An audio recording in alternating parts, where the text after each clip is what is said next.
اعوذ باللہ من الشیطان الرجیم پناہ مانگتا ہوں میں اللہ کی شیطان مردود سے۔ بسم اللہ الرحمن الرحیم شروع اللہ کا نام لے کر جو بڑا مہربان نہایت رحم والا ہے۔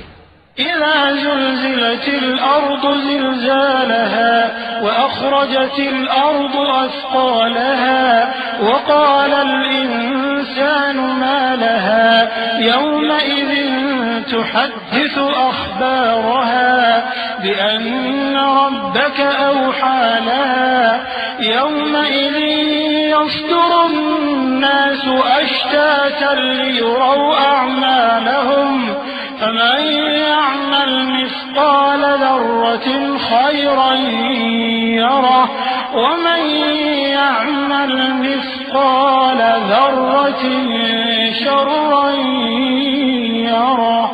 جب زمین بھونچال سے ہلا دی جائے گی اور زمین اپنے اندر کے بوجھ نکال پھینکے گی اور انسان کہے گا کہ اس کو کیا ہوا ہے، اس روز وہ اپنے حالات بیان کر دے گی کیونکہ تمہارے پروردگار نے اس کو حکم بھیجا ہوگا۔ اس دن لوگ طرح طرح کے ہو کر آئیں گے تاکہ ان کو ان کے اعمال دکھا دیے جائیں، تو جس نے ذرہ بھر نیکی کی ہوگی وہ اس کو دیکھ لے گا اور جس نے ذرہ بھر برائی کی ہوگی وہ اسے دیکھ لے گا۔ صدق اللہ العظیم۔